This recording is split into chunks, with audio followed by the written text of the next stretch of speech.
बराबर साफ दिख रहे हैं। चलो practice set 1.5 very very important question है ये, हॉट से ये टेक्स्ट बुक के अंदर स्टार मार्क करा हुआ सम है। ओके तो देखो अच्छे से, ये ज्यादा मार्क का आता है, 4 या 5 मार्क का आता है। सुने 4 मार्क का ये सब आता है। Practice set 1.5 6 question out of 1900 kilometre, यानी तुम्हारे को मालूम पड़ गया कि टोटल किलोमीटर कितना है 1900। Vishal travel some distance by bus and some by aeroplane. 1900 kilometre है ना, विशाल बस से ट्रेवल कर रहा है कुछ डिस्टेंस, तो कुछ डिस्टेंस एरोप्लेन से ट्रेवल कर रहा है। बस ट्रेवल विथ एवरेज स्पीड है 60 किलोमीटर पर आवर, बस की एवरेज स्पीड है 60 किलोमीटर पर आवर और एरोप्लेन की एवरेज स्पीड है, and the average speed of aeroplane is 700 kilometre per hour. Okay it takes 5 hours to complete the journey. दो condition आ गई है। It takes how much hours 5 hours to complete the journey. Find the distance travel by bus. सिर्फ तुम्हारे को क्या find करने का है, distance travel by bus. Okay ये लीनियर इक्वेशन है, तो खाली तुम्हारे को डिस्टेंस ट्रेवल बाय बस नहीं करना पड़ेगा, तुमको एरोप्लेन का भी बताना पड़ेगा। ओके आया समझ में? देख लो पहले एक बार अच्छे से क्वेश्चन। टोटल डिस्टेंस तुम्हारे को मालूम पड़ गया 1900 किलोमीटर है। तो विशाल है ना कुछ डिस्टेंस बस से ट्रेवल कर रहा है, तो कुछ डिस्टेंस एरोप्लेन से ट्रेवल कर रहा है। दोनों मिला के डिस्टेंस कितना होता है 1900। फिर बाद में बस की एवरेज स्पीड बताए 60 किलोमीटर पर आवर और एवरेज स्पीड ऑफ एरोप्लेन बता रहे 7 kilometre per hour, 700 kilometre per our. और कितना घंटा लगता है ये पूरा डिस्टेंस कवर करने में? 5 घंटा। कितना घंटा? 5 घंटा। Find the distance Vishal travel by बस। मैंने तुम लोग को बोला तुम लोग क्वेश्चन में से स्टेटमेंट बनाओ। Find cancel, find cancel solution, let the, very important question है, लेट द डिस्टेंस ट्रेवल, ये नहीं लिखो, let the distance Vishal travel by बस, ऐसा भी लिखेंगे तो भी चलेगा। Let the distance Vishal travel bye, let the distance Vishal travel by bus be x kilometre, है ना, x किलोमीटर, डिस्टेंस की यूनिट किलोमीटर रहती, and the distance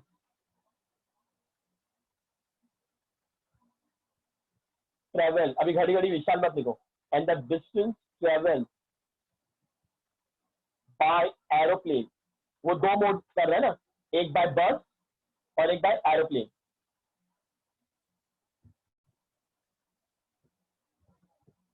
B y kilometre. Okay ये डिस्टेंस है। अब पहले स्टेटमेंट है ही डिस्टेंस की बात होती है। मैं देखो क्वेश्चन लिख रहा हूं। According to first condition, first condition देखो इधर से मालूम पड़ रहा है, टोटल डिस्टेंस की बात हो रही है।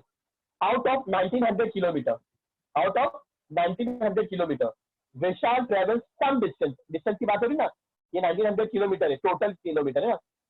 विशाल travel some distance by bus, तो बाय बस, बस कितना है x, x क्या है, x क्या है किलोमीटर, है ना, x किलोमीटर, और x किलोमीटर को डिस्टेंस, डिस्टेंस के बारे में लिखेंगे अपन।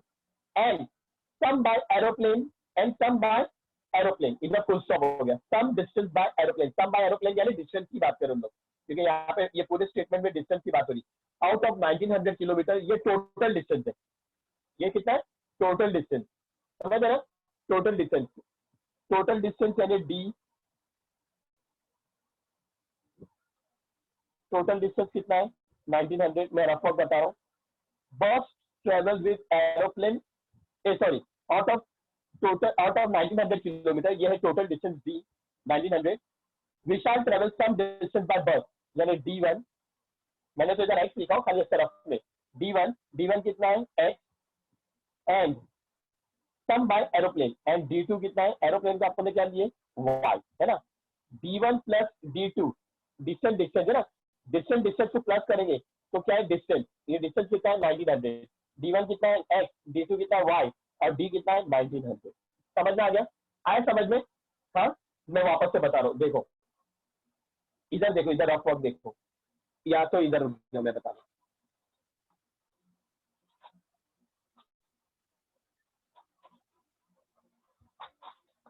Try to understand. Total distance कितना है? टोटल डिस्टेंस 1900 है kilometre. Okay, Vishal travel some distance by bus. Bus का डिस्टेंस मैं D1 जो मैंने एक्स अज्यूम कर रहा हूँ, है ना, D1 is equal to x kilometre and some distance by aeroplane. Aeroplane का क्या है? D2 जो है y किलोमीटर। कितना है? y kilometre. D1 plus D2, D1 plus D2 is equal to D। D1 plus D2 is equal to कितना है? D।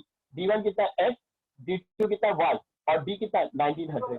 समझ में आ गया? ये फर्स्ट डिस्टेंस, ये D1 भी डिस्टेंस है, D2 भी डिस्टेंस है, D भी डिस्टेंस है। यानी हम सब क्या बता रहे? डिस्टेंस। जब डिस्टेंस की बात होगी तो डिस्टेंस, टाइम की बात होगी तो टाइम के हिसाब से चलेगा। ओके, स्पीड की बात होगी तो स्पीड के हिसाब से। Any doubt? पहली कंडीशन समझ में आ गया? तो देखो मैसेज कौन कर रहे हैं, चलो इधर देखो, दिख रहा अच्छे से? चलो, let the distance हाँ, Vishal travel by bus be x kilometre. तो मैंने x लिखा, out of 1900 kilometre Vishal travel some distance by bus. तो मैंने x एन हटा के क्या लिख रहा हूँ? प्लस, वो पीछे थोड़ी जा रहा है, आगे और जा रहा है ना, plus and some by aeroplane. Aeroplane का डिस्टेंस क्या लिया आपने? y is equal to total distance कितना है? Out of 1900 kilometre. ये टोटल डिस्टेंस है ना, आउट ऑफ 1900 किलोमीटर यानी टोटल डिस्टेंस। समझ है? आउट ऑफ 1900 किलोमीटर में से कुछ डिस्टेंस वो किससे ट्रेवल कर रहा है?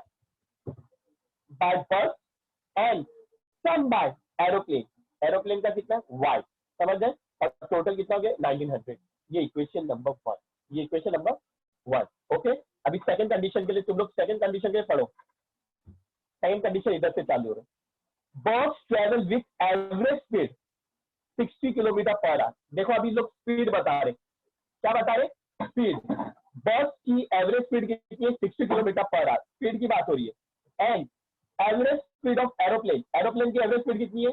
700 kilometre per hour. Okay, statement खत्म नहीं हुआ, सेकंड कंडीशन खत्म नहीं हुआ, आगे बता रहे, क्योंकि सेकंड कंडीशन के लिए पूरा पढ़ने का। It takes 5 hours to complete the journey. अरे यहाँ पे स्पीड की बात हो रही है बस की, यहाँ पे स्पीड की बात हो रही है एरोप्लेन की, और यहाँ पे क्या की बात हो रही है? टाइम की। क्या की बात हो रही है? टाइम की। तो तुम लोग टाइम का फॉर्मूला लिखेंगे। समझ में ना? टाइम का फॉर्मूला क्या है? Distance upon speed. टाइम का फॉर्मूला क्या है? Distance upon speed. तो मैं तो कॉमन फॉर्मूला लिख के बताओ, time is equal to distance upon speed. Time is equal to distance upon speed. Okay, दो मोड है, एक बस और एक एरोप्लेन। बस और एक एरोप्लेन। फॉर बस, एक मिनट म्यूट वो चालू करें, सुना जरा नहीं? चलो, फॉर बस, फॉर बस, बस की स्पीड इन लोग ने कितनी दी है? बस की स्पीड कितनी दी है? बस ट्रेवल विद एवरेज स्पीड कितना है? 60 किलोमीटर पर आवर। स्पीड की यूनिट किलोमीटर पर आवर रहती है ना? ये बस की स्पीड है। तो टाइम क्या बनेगा बस के हिसाब से? Time is equal to distance upon speed, है ना? Time is equal to distance upon speed. काय की बात हो रही है? बस की। Distance, time is equal to distance upon speed ना। तो ये डिस्टेंस हम लोग किसकी बात करेंगे? बस का। बस का डिस्टेंस हमने क्या लिए? एक्स, है ना? बस का डिस्टेंस हमने क्या लिए? एक्स। तो एक्स अपॉन स्पीड, क्या ये? स्पीड। स्पीड कितनी? बस की स्पीड 60 किलोमीटर। समझ आ गया? यानी T1 इज इक्वल टू, है ना? क्यों मैं T1 लिख रहा हूं? क्योंकि दो टाइम बनेंगे, एक बस का और एक एरोप्लेन का। T1 is equal to x upon 60 hour, time की यूनिट आर। इतना समझ में आ गया? चलो अभी सेकंड कंडीशन पढ़ो। नहीं, सेकंड कंडीशन नहीं, बस की स्पीड का पढ़े अभी। And the average speed of aeroplane is 700 kilometre per our. तो इधर लिख के बताएंगे, for aeroplane, for aeroplane, for aeroplane.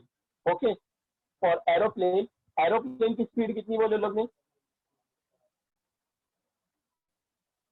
Aeroplane की स्पीड बोले, एवरेज स्पीड ऑफ एरोप्लेन कितना बोले, 700 kilometre per hour, 700 kilometre per hour. Okay, अभी फॉर्मूला कैसा बनेगा मालूम है ना, फॉर्मूला इधर देखो, time is equal to distance upon speed, time is equal to distance upon speed. तो इसका टाइम बनेंगे एरोप्लेन के हिसाब से, time is equal to distance, aeroplane के लिए डिस्टेंस अपन ने क्या लिए, डिस्टेंस ट्रेवल बाय एरोप्लेन क्या लिए, वाई, है ना, तो वाई अपॉन स्पीड, स्पीड कितना है 700, 700।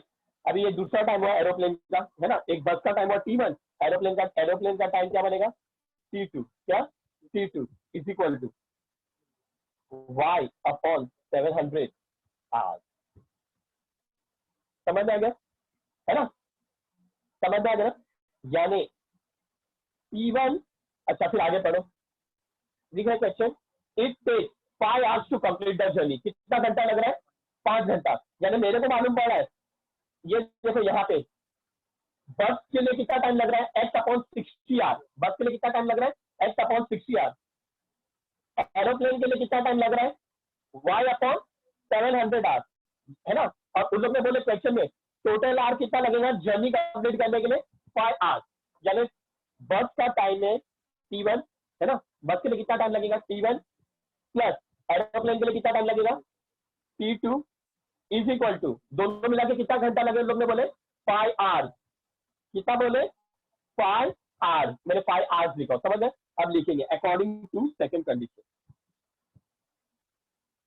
अकॉर्डिंग टू, कोई भी मास्टर की रिफर मत करो, गाइड रिफर मत करो, इधर ध्यान दो, according to second condition, according to second condition T1, T1 की वैल्यू मिली इधर, T1 की वैल्यू कितनी मिली x अपॉन 60 आवर्स, दिख रहा है ना x अपॉन 60 आवर्स, तो T1 की जगह पे x अपॉन 60 प्लस T2 की जगह पे y upon 700 is equal to 5।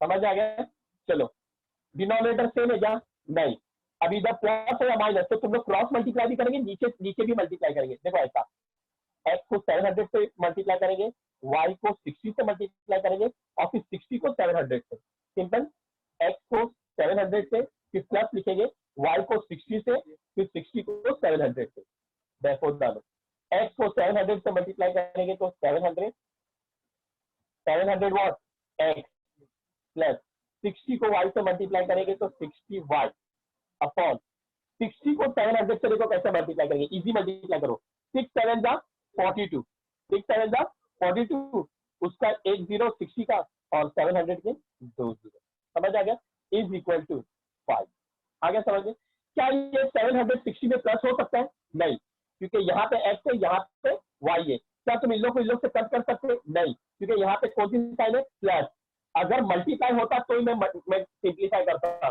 Cut करता, वरना कट नहीं करता, तो अभी है ना ये क्रॉस मल्टीप्लाई हो जाएगा, 42,000 का 5 के साथ क्रॉस मल्टीप्लाई हो जाएगा, इक्वल टू के नीचे कुछ मैंने 1, मैंने कैसा क्रॉस करेंगे, इसको इससे, ये पूरे नंबर को इससे क्रॉस करेंगे 1 से, और इसको इससे क्रॉस नहीं करेंगे, बीच में क्या है इज इक्वल टू, शावेज ध्यान दो, मैं सब चीजें बेसिक बता रहा हूँ, बराबर से ध्यान दो, शावेज, आई रिपीट शावेज, देखो 700x प्लस 60y को 1 से मल्टीप्लाई करेंगे तो क्या बनेगा 700x plus 60y, 700x plus 60y को 1 से मल्टीप्लाई करा तो 700x plus 60y is equal to 42,000 को 5 से मल्टीप्लाई करेंगे, 42,000 को 5 से मल्टीप्लाई करेंगे, दिख रहा है ना, 5 0 0 5 0 0 5 0 0 5 2 10 चले 1 5 4 20 20 और 1 21, कितना आंसर है 21 नहीं 2,10,000।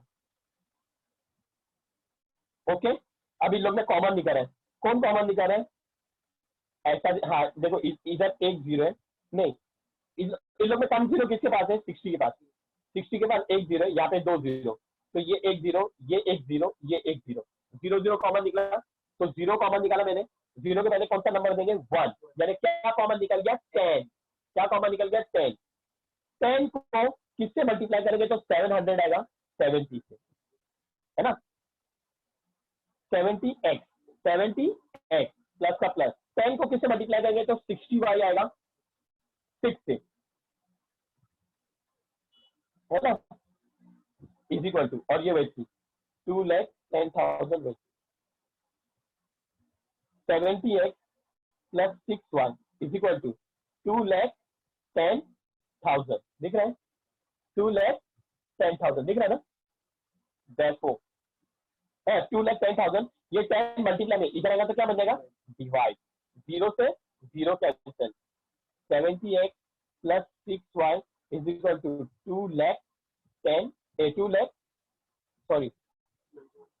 21,000, क्या 21,000, ये हो गया तुम्हारा इक्वेशन नंबर 2, ये इक्वेशन नंबर 2 हो गया, समझ में आ गया। इक्वेशन नंबर 2 क्या बनी, 78 plus 6y is equal to 21,000, और इक्वेशन नंबर 1 इधर है x plus y is equal to 1900। अब मैं क्या करूंगा, दोनों इक्वेशन को 2 लाइन छोड़ के एक के नीचे एक लिखूंगा, इधर देखो 2 लाइन छोड़ के एक के नीचे एक लिखूंगा। पहली इक्वेशन है x plus y is equal to 1900, ये इक्वेशन नंबर 1। इक्वेशन नंबर 2 क्या है, 78 plus 6y is equal to 21,000, 78 plus 6y is equal to 21,000, 78 plus 6y is equal to 21,000, समझ आ गया, ये इक्वेशन नंबर 2, ओके, ये इक्वेशन नंबर 2, इतना समझ में आ गया। अच्छा फाइंड क्या करने बोले लोग ने, फाइंड क्या करने बोले, find the distance Vishal travel by बस, डिस्टेंस विशाल ट्रेवल बाय बस, एक्स है, अगर तुम्हारे को एक्स मिल गया ना तो स्टॉप हो जाओ, अगर वाई मिला तो पहले वाई को सब्स्टिट्यूट करो फिर एक्स फाइंड करो, लेकिन अगर डायरेक्ट एक्स मिल जाता है तो तुम्हारा आंसर आ गया, क्योंकि तुम लोग को उन लोग ने क्या फाइंड करने बोले, distance Vishal travel by bus, सिर्फ एक्स ही फाइंड करने का है, ओके।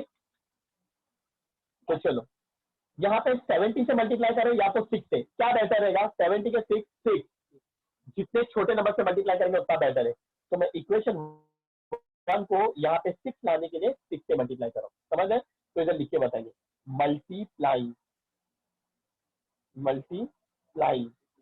इक्वेशन 1 बाय 6, 2 लाइन छोड़ देना, एक मल्टीप्लाई इक्वेशन 1 बाय 6, सबको 6 से मल्टीप्लाई करेंगे, तो 6x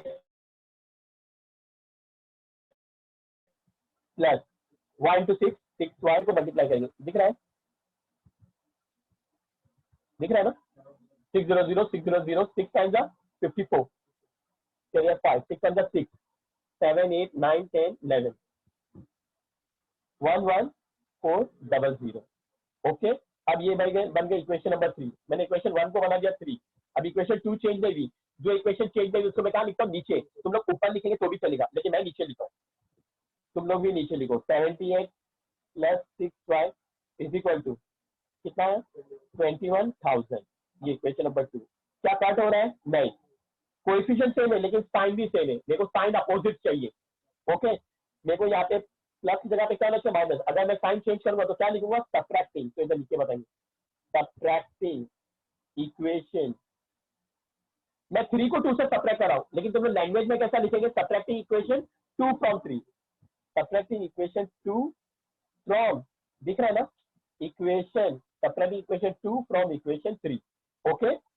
चलो प्लस बन गया माइनस, प्लस बन गया माइनस, प्लस बन गया minus, plus 6y minus 6y cancel, 6 में से 70 में जाता है, 70 में से 6 जाता है ना, 70 में से 6 गया तो कितना बचा, माइनस करके देखो, दिख रहा है माइनस इधर, इधर बताओ, देखो 70 को 6 से माइनस करें, 10 माइनस 6 4 64 20 64, 10 माइनस 6 4 64,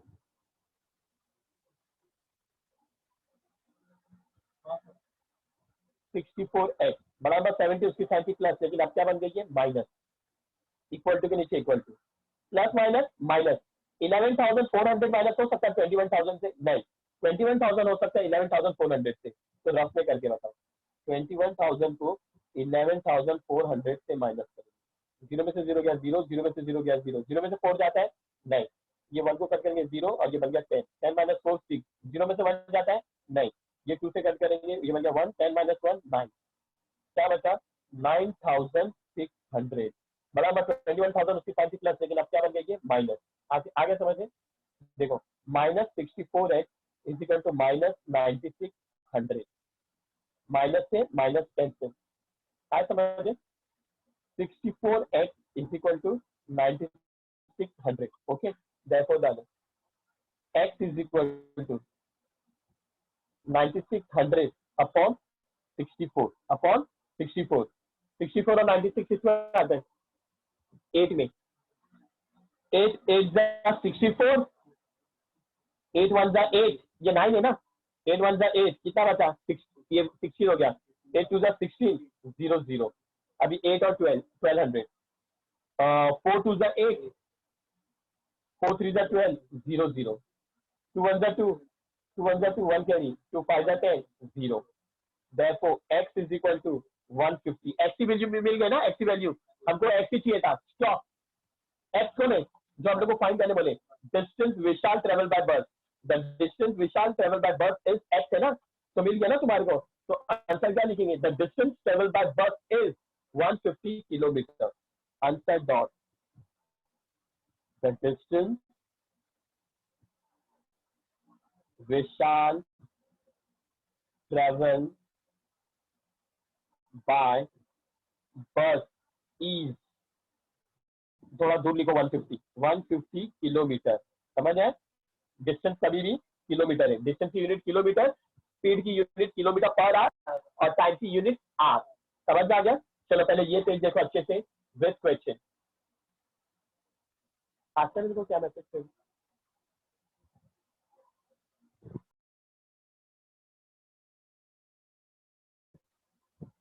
प्रैक्टिस टेस्ट 2.1 का क्वेश्चन नंबर 4 का क्वेश्चन पढ़ने का ध्यान से। Determine whether the value given against each of the quadratic equation. दो क्वाड्रेटिक इक्वेशन है, मैंने पहला क्वेश्चन लिख के रख लो। Each of the quadratic equation are the root of the equation है कि नहीं, मतलब तुमको डिसाइड करना है कि रूट है या नहीं है। अब रूट है कि नहीं है मैं बताता हूं किसको बोलते हैं। अब वैल्यू गिवन अगेंस्ट, ये जो इक्वेशन है ना उसके अगेंस्ट में वैल्यू दे रहे हैं, x इज इक्वल टू 1 और ये -1। तो ये जो वैल्यू है ना हम लोग को ये इक्वेशन में सब्स्टिट्यूट करने का। लेकिन ये इक्वेशन में भी कहां सब्स्टिट्यूट करेंगे, शामिल ध्यान से सुनो, लेफ्ट हैंड साइड में सब्स्टिट्यूट करेंगे। और ये right hand side, zero right hand side है और ये लेफ्ट हैंड साइड है। ये कोई भी साइड नहीं है, ये एक वैल्यू है। ये दोनों कौन है, वैल्यूज है। लेफ्ट हैंड साइड कौन है, x² + 4x - 5 और राइट हैंड साइड कौन है, इक्वल टू के बाद वाला। ओके, ये वैल्यू हम लोग इन लोग के अंदर भरेंगे और देखेंगे left hand side right hand side equal आ रहा है कि नहीं। अगर left hand side right hand side equal हो गए तो वो रूट है, left hand side right hand side equal नहीं हुए तो वो रूट नहीं है। तो सॉल्यूशन शुरू किया जाए। Okay, let's begin. एक्स की वैल्यू 1 है ना, एक्स की वैल्यू क्या है 1, तो लेफ्ट हैंड साइड में भरेंगे, राइट हैंड साइड में नहीं भरेंगे। राइट हैंड साइड का आंसर 0 लाने का तुमको। लेफ्ट में सब्स्टिट्यूटिंग क्या लिखेंगे, substituting x is equal to 1 in left hand side, substituting x is equal to 1 in left hand side. तो लेफ्ट हैंड साइड लिखेंगे, बताओ लेफ्ट हैंड साइड कौन है, लेफ्ट हैंड साइड कौन है, left x² + 4x - 5 stop equal to 0, वो right hand side है। समझे ना, इक्वल टू भी लिखेंगे। आगे समझे, चलो x की वैल्यू 1 है तो x की जगह पे 1, x के ऊपर स्क्वायर है, ब्रैकेट डाल के द होल स्क्वायर, प्लस का प्लस 4 का 4 और x के बीच में मल्टीप्लाई है और x की वैल्यू 1 है, ये फ्रैक्शन में नहीं है तो मैंने तुम लोग क्या बोला, ब्रैकेट में लिखो। मल्टीप्लाई लिखेंगे तो भी चलेगा, लेकिन ये फ्रैक्शन में नहीं है ना तो मैं ब्रैकेट में लिखता हूँ 1 माइनस का -5। ओके, 1 का स्क्वायर 1, 1 का स्क्वायर 1 बस, 1 का स्क्वायर मतलब 1 मल्टीप्लाई बाय 1, 1 1 जा 1। अब ये मल्टीप्लाई का 4 जा 4 -5, बोनस करो, माइनस आ रहा है तो माइनस करो। तो पहले प्लस आ रहा है कि माइनस आ रहा है, प्लस आ रहा है। शमुन क्या आ रहा है पहले, प्लस 1 + 4 5 और ये -5, 5 - 5 0, 5 - 5 0, इक्वल टू के बाद अपना क्या है 0 है ना, इक्वल टू के बाद क्या है 0, 0 कौन है राइट हैंड साइड, तो राइट हैंड साइड इक्वल हो रहा है तो हम लोग इधर लिख के बताएंगे is equal to right hand side, क्योंकि जीरो हमारा राइट हैंड साइड है ना। अगर जीरो में कोई भलता नंबर आता तो मैं नॉट इक्वल टू लिखता राइट हैंड साइड। क्लियर है? अभी लेफ्ट हैंड देयरफॉर फिर लिख के बताएंगे left hand side is equal to right hand side, therefore left hand side is equal to right hand side. तो ये इक्वेशन सेटिस्फाइड है कि नहीं? इक्वल टू आ रहा है ना, तो the given equation is satisfied. तो इन लोग को लिख के बताएंगे therefore the given equation is satisfied, therefore the given equation is satisfied। तो ये रूट है क्या नहीं है? उन लोग ने बोले determine whether the value given against each of the coordinate equation are the root of the coordinate equation। Root है कि नहीं है? ये जो मैंने x की वैल्यू 1 भरा वो रूट है कि नहीं है? मैंने फिलहाल 1 भरा, अभी -1 बचा है, रूट है कि नहीं है? बोलो सब जान है, क्योंकि left hand side right hand side equal आया। therefore x is equal to 1 is the root of the given quadratic equation। Okay, अभी मैंने 1 भरा ना, अभी क्या भरूंगा? -1, x इज इक्वल टू 1 होगा ना, अभी क्या भरेंगे? आजम आंसर दो, x इज इक्वल टू 1 हुआ ना, अभी क्या भरेंगे? -1। मिस आसिया ध्यान दो, x की वैल्यू 1 भरे ना, अब क्या भरेंगे? -1, x की वैल्यू मेरी समझ में आ रहा ना? अदिति अभी x इज इक्वल टू -1, जिसको नहीं आ रहा मेरे को हाथ बता दो। अभी मैंने x is equal to 1 substitute करा, अभी x इज इक्वल टू -1, जितनी भी वैल्यू देंगे सब सब्स्टिट्यूट करेंगे, यहाँ तो 2 ही वैल्यू दिए, समझ में आ गया? तो अभी x is equal to -1 substitute करेंगे, तो वापस से लिखेंगे। मैं क्वेश्चन लिख देता हूँ वापस से, x² + 4x - y equal to 0, x is equal to 1, -1। मैंने 1 तो भर दिया, अभी -1 भरूंगा, तो लिखूंगा सब्स्टिट्यूटिंग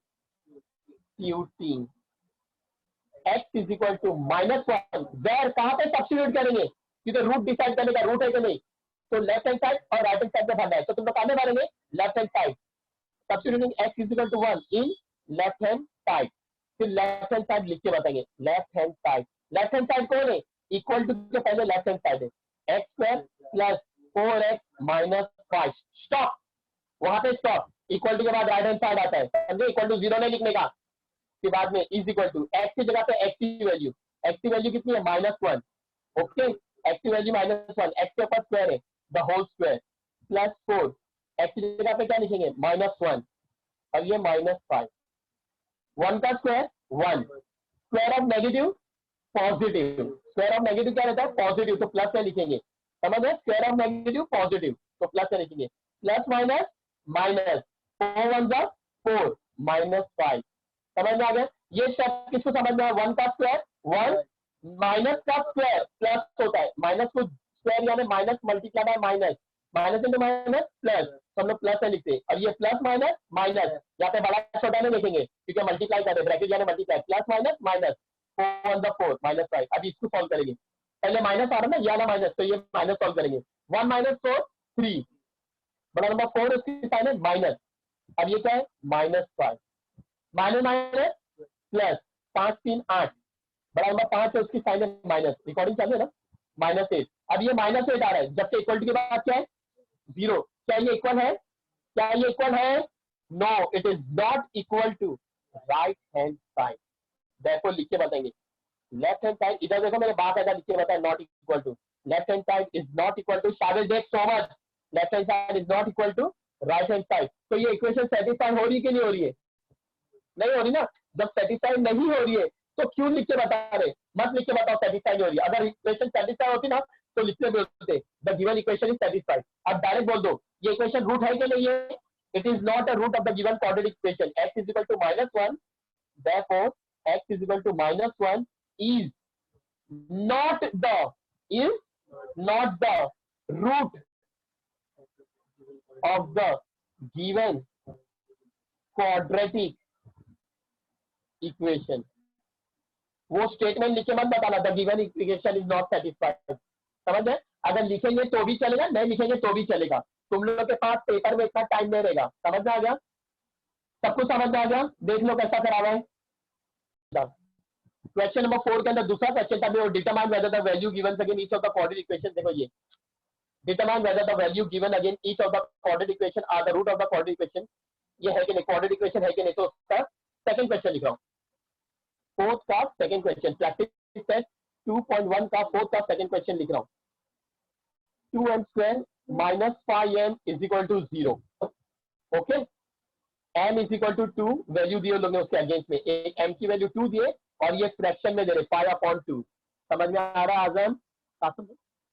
आजम चलो, m की वैल्यू 2 भरेंगे लेफ्ट हैंड साइड में और फिर चेक करेंगे कि 0 आता है कि नहीं। अगर 0 आता है सेटिस्फाइड, और सेटिस्फाइड हो रहा है तो रूट। समझ आ गया? सॉरी, सब्स्टिट्यूटिंग, क्या लिखेंगे? सब्स्टिट्यूटिंग, m की बात होगी ना तो m लिखेंगे, substituting m is equal to 2 where in left hand side, in left hand side, अभी लेफ्ट हैंड साइड लिखेंगे, left hand side is equal to left hand side 2m square minus 5m, 2m square minus 5m। देखो कितनी छोटी equation दी है, गलत नहीं है, right ही है। समझ है? और ये क्वाड्रेटिक इक्वेशन भी है, स्क्वायर अल्फाबेट, भले नंबर नहीं दिए, नंबर नहीं दिया में कौन सा नंबर रहेगा? 0 है ना, plus 0 is equal to 0 order में, क्योंकि ये क्वाड्रेटिक इक्वेशन क्यों है? क्योंकि इसके अंदर बड़ा से बड़ा पावर क्या है? 2, बड़ा से बड़ा पावर 2 है ना, तो ये क्वाड्रेटिक इक्वेशन है। फिलहाल ये डिसाइड नहीं करने का क्वाड्रेटिक इक्वेशन है या नहीं है। समझ गए? चलो, left hand side is equal to 2 और m के बीच में कौन है? मल्टीप्लाई, जबकि ये फ्रैक्शन में नहीं है तो मैं कैसा लिखूंगा? ब्रैकेट में 2 ब्रैकेट 2 द होल स्क्वायर। वैसे भी मैं ब्रैकेट में ही लिखूंगा, क्यों? क्योंकि ये पावर आ रहा है, 2 आ रहा है ना, स्क्वायर आ रहा है, माइनस 5 m की जगह पे 2। ओके 2, अब ये ब्रैकेट ओपन करेंगे क्योंकि बोर्ड मार्क्स हमारे को बोलता है as per the board marks rule का बी बोलता है, बी नहीं यानी ब्रैकेट। पहले क्या सॉल्व करेंगे? ब्रैकेट 2 का स्क्वायर 4, मैंने ये 2 का स्क्वायर करा, 2 का स्क्वायर यानी 2 multiply by 2 is equal to 4। समझ है? 4 माइनस 5 2 10, समझ है? ये 4 को 10 से माइनस मत करो, पहले बोर्ड मार्क्स क्या बोलता है, क्या सॉल्व करो? ब्रैकेट 2 4 8 माइनस 10, 8 माइनस 10 2 बराबर 10, उसकी साइन है माइनस, क्या इक्वल टू 0 आ रहा है? नो, तो ये सेटिस्फाइड हो रहा है Azam? No slipping, is not equal to right hand side, is not equal to right hand side. समझ है? तो ये रूट है कि नहीं है? ये रूट नहीं है, हम लोग लिख के बताएंगे। क्या लिख के बताएंगे? The given equation is not satisfied, लिख के बताएंगे, नहीं लिख के बताएंगे। The given equation is not satisfied, नहीं लिख के बताएंगे। क्या लिख के बताएंगे? Left hand side is not equal to right hand side, therefore m is equal to 2, m की वैल्यू 2 है ना, m is equal to 2 is not the root of the given quadratic equation। समझ में आ गया? Any doubt? चलो, अभी मैंने m is equal to 2 भर दिया, अभी m is equal to 5/2, अभी फ्रैक्शन में नंबर है। बराबर ध्यान से देखो, मैं क्वेश्चन वापस से लिख रहा हूं इधर। समझ है? लॉकडाउन की सहूलत ना होने की वजह से 2m square minus 5m is equal to 0, m is equal to 2 और 5/2, m इज इक्वल टू 2 तो भर दिया मैंने, बस यही करो तो क्या तुम, m इज इक्वल टू 2 भर दिए और ये क्या है? 5/2। सब्स्टिट्यूटिंग अच्छे से दिख रहा है ना? Substituting m is equal to 5/2 where in left hand side, in left hand side, फिर लेफ्ट हैंड साइड लिखेंगे, left hand side is equal to के पहले तक क्या लिखने का? इक्वल टू के पहले तक क्या है? 2m square minus 5m, 2m square minus 5m is equal to के नीचे इज इक्वल टू, समझ? नीट एंड क्लीन मेरी तरफ लिखो। 2 और m के बीच में कौन है? मल्टीप्लाई, तो 2 मैं चाहता हूँ मल्टीप्लाई लिख दूंगा। समझ है? मैं चाहता हूँ ब्रैकेट भी लिख सकता हूँ, लेकिन मैं मल्टीप्लाई क्यों नहीं लिख रहा हूँ जबकि फ्रैक्शन है? क्योंकि m के ऊपर पावर है। शामिल, ध्यान से सुन राजा, ठीक है? ब्रैकेट मैं क्यों अपॉन वाला नंबर है, मैं मल्टीप्लाई में क्यों नहीं लिख रहा हूँ? तो मैं तुम लोग को बोला हूँ फ्रैक्शन के नंबर को मल्टीप्लाई में लिखना है, जबकि m के ऊपर पावर है ना, इसके लिए m की जगह पे 5/2 द होल स्क्वायर। समझ में आ गया राजा? माइनस 5, समझ है? 5 मल्टीप्लाई, क्यों अब मैं मल्टीप्लाई लिख रहा हूँ? क्योंकि यहाँ पे m के ऊपर पावर नहीं है और ये फ्रैक्शन है 5/2। ओके, इज इक्वल टू 2 की जगह पे 2, ब्रैकेट यानी क्या? मल्टीप्लाई, ब्रैकेट यानी क्या? मल्टीप्लाई, अब ये दोनों देखो फ्रैक्शन में पावर, 5 का स्क्वायर 25, 5 का स्क्वायर 25, 25 अपॉन ये 2 के, ये 5 के साथ भी, ये स्क्वायर है ना 5 के साथ भी है और ये स्क्वायर 2 के साथ भी है। 2 का स्क्वायर क्या बनेगा 4, 2 का स्क्वायर क्या बनेगा 4 माइनस, क्या ये 2 5 से कट हो रहा है? ये 2 5 से कट हो रहा है? नहीं, 2 के डबल में 5 आता है। क्या ये 5 5 से कट होता है? अरे आजू बाजू में कट नहीं होता है, मैंने तुम लोग को सिखाया था, मल्टीप्लाई में आजू बाजू में कट नहीं होता है, स्टार्ट मल्टीप्लाई होता है। क्या होता है? स्टार्ट मल्टीप्लाई, 5 5 जाओ 25 अपॉन 2, समझ गए? 25 अपॉन 2। चलो अभी ये 2 को 4 से कट कर सकते, हाँ क्योंकि मल्टीप्लाई है ना, मल्टीप्लाई है तो कट कर सकते। ये 2 से 5 कटने का क्योंकि लोग टेबल में नहीं आते, ये 2 से 4 कट होता है, 2 1 जा 2 2 जा, है ना, कट हो गया ना। अभी मल्टीप्लाई का मतलब क्या? Start multiply, 1 into 25 25 upon 2 minus 25 upon 2। Okay, अभी इक्वल टू से इक्वल टू, प्लस हो या माइनस, अगर बीच में प्लस हो या माइनस हो, डिनोमिनेटर सेम रहेगा तो क्या करेंगे? एक बार लिखेंगे। डिनोमिनेटर सेम रहेगा तो क्या करेंगे? एक बार, 2 2 से में, न्यूमिनेटर से मतलब नहीं है, डिनोमिनेटर से मतलब है। अगर डिनोमिनेटर सेम रहेगा तो एक मरतबा 25 माइनस 25। ओके, 25 में से 25 गया 0 अपॉन 2, 0 के नीचे हीरो भी आएगा तो कौन है? 0, या तो 2 आ रहा है तो 0, 0 अपॉन 2 में 0, 0 के नीचे कोई भी नंबर आए वो डिवाइड होकर 0 ही बनने वाला है, यानी 0 अपॉन 2 क्या रहेगा? 0। अब ये 0 आ गया, इक्वल टू के बाद 0 है ना, which is equal to right hand side, therefore left hand side is equal to, समान ज्यादा हिला मतलब, is equal to right hand side. ये सेटिस्फाइड हो रहा है कि नहीं हो रहा है? ये सेटिस्फाइड हो रहा है, तो इन लोग को लिख के बताएंगे। क्या लिख के बताएंगे? The given equation is satisfied, the given equation is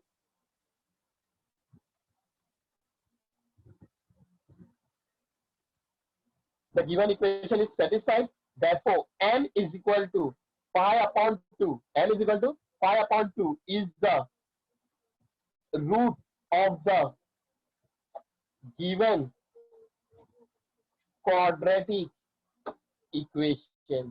I hope सबको समझ में आ गया। क्वेश्चन नंबर 4 है ना, सबको समझ में आ गया? कोई भी सो मत, चाबी चालू करो। चलो प्रैक्टिस सेट 2.1 का क्वेश्चन नंबर 5। क्वेश्चन पढ़ो, मैंने क्वेश्चन लिखा हूं। फाइंड के if x is equal to 3 is the root of the equation kx square minus 10x plus 3 is equal to 0।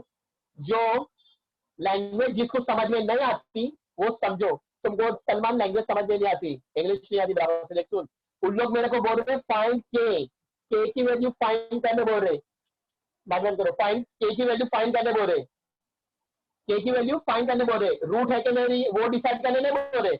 उन लोग बोल रहे फाइंड के, इफ यानी क्या? गिवन। इफ को क्या बोलते हैं क्वेश्चन में, अलजेब्रा या ज्योमेट्री में? इफ को बोलते हैं गिवन। इफ को क्या बोलते हैं? गिवन। तो गिवन में हम लोग क्या बोल रहे हैं? x is equal to 3 is the root of the equation, मतलब उन्होंने क्वेश्चन में बोल दिए कि x इज इक्वल टू 3 इसका रूट है। समझ में आ गया? ये इक्वेशन का x इज इक्वल टू 3 कौन है? रूट है। तुम्हारे को ये जो k है ना, k की वैल्यू फाइंड करने का है। ओके ओके, सवाल का मतलब समझ में आया? फाइंड के, शायद सुन, फाइंड के की वैल्यू फाइंड करने का है। इफ यानी क्या? गिवन। उन लोग ने हम लोग को क्वेश्चन में बोल दिए कि ये x इज इक्वल टू 3 है ना, is the root of the equation के square minus 10x plus 3 is equal to 0। ये ऑलरेडी इसका रूट है, यानी तुम्हारे को left hand side right hand side बताने का नहीं है। अगर रूट है कि नहीं है डिसाइड करने बोलेंगे तभी ही बताने का, left hand side right hand side. समझ आएगा? ये ऑलरेडी, ये x इज इक्वल टू 3 है ना, इसका रूट ऑलरेडी है। तुम्हारे को k की वैल्यू फाइंड करने का, क्या करने का? k की वैल्यू फाइंड करने का है। तो जो गिवन है वो लिख के बताओ, सोल्यूशन जो गिवन है वो लिख के बताओ। क्या गिवन है? इफ में लिखेंगे, अगर इफ लिखेंगे तो तुम टीचर को क्वेश्चन पूछ रहे, समझ है ना, तो तुम इधर से लिखेंगे x is equal to 3 is the root of equation, equation का नाम क्या है? के square minus 10x plus 3 is equal to 0। क्या ये क्वाड्रेटिक इक्वेशन है? क्या ये क्वाड्रेटिक इक्वेशन है? हाँ है, क्योंकि x वेरिएबल है और ये 2 का पावर है। तुम बोलेंगे दूसरा वेरिएबल है, दूसरा वेरिएबल तो हम लोग फाइंड करने का है, समझ गया ना? तो चलो इसके अंदर वैल्यू सब्स्टिट्यूट करेंगे, sorry left hand side right hand side नहीं करेंगे, डायरेक्ट दोनों में भर देंगे, डायरेक्ट दोनों में भर देंगे। क्या दोनों में भरेंगे? x is equal to 3। क्या भरेंगे? x is equal to 3। तो लिख के बताएंगे सब्स्टिट्यूटिंग, क्योंकि x की वैल्यू लोगे 3 बोले ना, substituting x is equal to 3 in the given which equation, linear simultaneous equation के quadratic, quadratic in the given quadratic equation. समझ गए?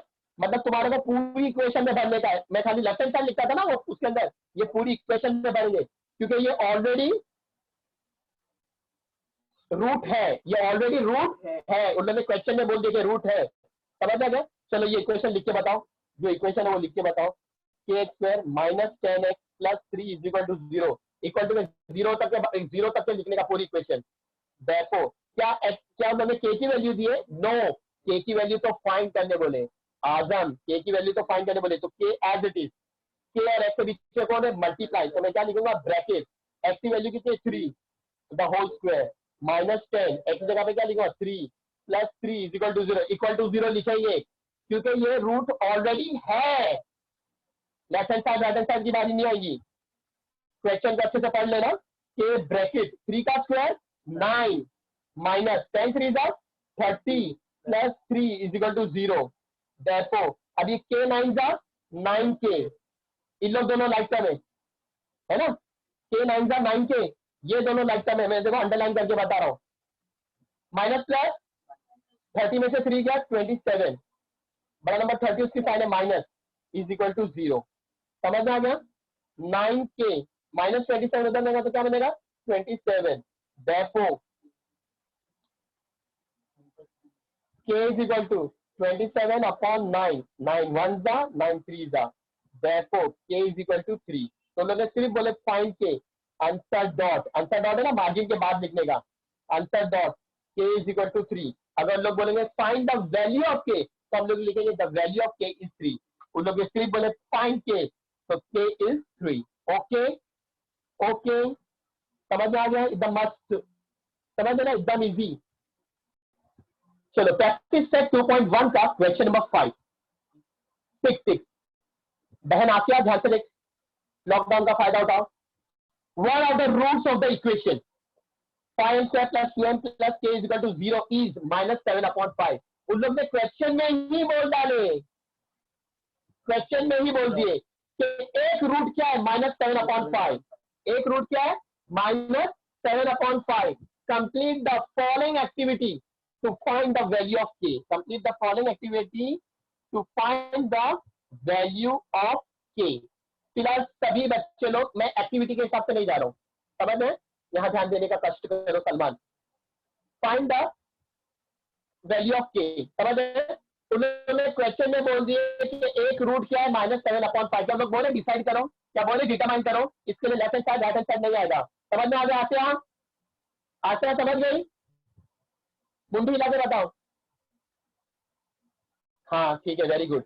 उन लोग ने क्वेश्चन में बोल दिया आसिया कि एक रूट कौन है? Minus 7 upon 5। अब सवाल उठता है मैं एम में भरूं कि के में भरूं? तो उन लोग फाइंड क्या करने बोल रहे? के फाइंड करने बोल रहे ना, तो तुम लोग कहाँ में भरेंगे? एम में, क्योंकि के तो फाइंड करने बोल रहे, तो भरेंगे क्या? एम में। और दूसरा हिंट क्या मैं दे रहा हूं? कौन सा अल्फाबेट ज्यादा रिपीट हो रहा है? एम 2 बार रिपीट हो रहा है और के 1 बार हो रहा है, तो हम लोग आगे भरेंगे एम में ही भरेंगे। समझ में आ गया? आगे समझे के की वैल्यू फाइंड करने का, उसको के ऑलरेडी फाइंड करने बोले। समझ आ गया? टेक्स्ट पर लोग ने पुट लिखे, मैं लिख रहा हूँ सब्स्टिट्यूटिंग, लेकिन तुम लोग को पेपर में पुट आएगा तो पुट लिखेंगे। समझ में आएगा? क्योंकि it's an activity. Okay, I am not going for the activity. Find the value of k, solution. चलिए स्टेटमेंट लिख के बताइए, स्टेटमेंट लिख के बताओ। One of the roots of equation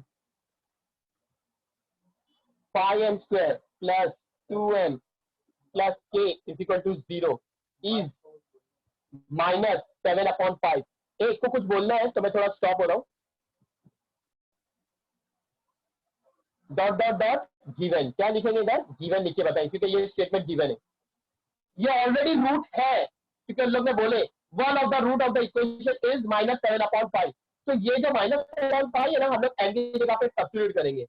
समझ है? उन लोगों ने टेक्स्ट बुक में पुट लिखे, हम लिखेंगे सब्स्टिट्यूटिंग। तुम लोग को पेपर में टेक्स्ट बुक में जो लिखे तुम लोग वही लिखेंगे। फिलहाल मैं एक्टिविटी के साथ चले जा रहा हूँ। सब्स्टिट्यूटिंग,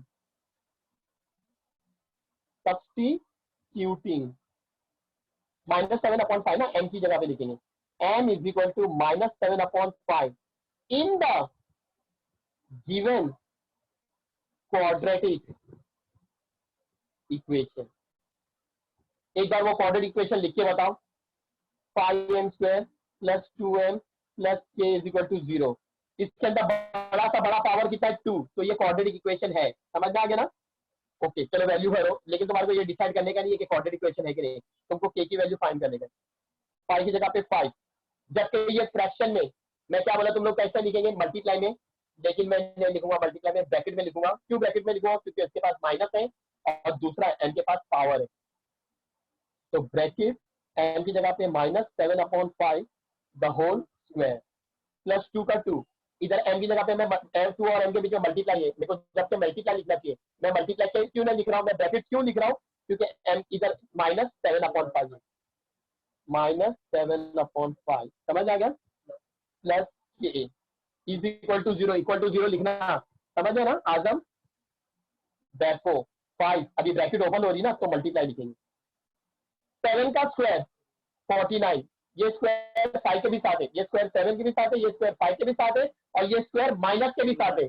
7 का स्क्वायर 49 अपॉन 5 का square 25, square of negative positive, square of negative positive, तो प्लस से लिखते, समझ है? मल्टीप्लाई के बाद प्लस से लिखते। अब ये ओपन करो, plus minus minus, plus minus minus, ये ब्रैकेट या में मल्टीप्लाई ना, ब्रैकेट या में मल्टीप्लाई, तो ये 2 और 7 आजू बाजू में मल्टीप्लाई होंगे, क्योंकि मल्टीप्लाई का मतलब क्या होता है? Side multiply. 2 7 का 14 अपॉन 5, समझ आ गया? इधर कोई पावर नहीं है जो स्क्वायर होने वाला है। Plus k is equal to 0। चलो ये 5 को क्या मैं 25 से कट कर सकता हूँ?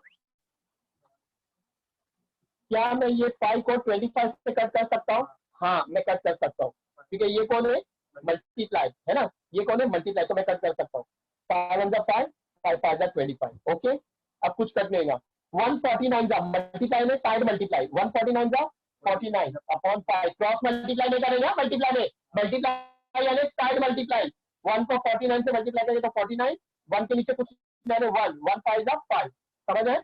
ये 1, ये 5 के नीचे कुछ मैंने 1, 1 5 जा 5 और ये 149 जा 49 minus 14 upon 5 plus k is equal to 0। Okay okay चलो।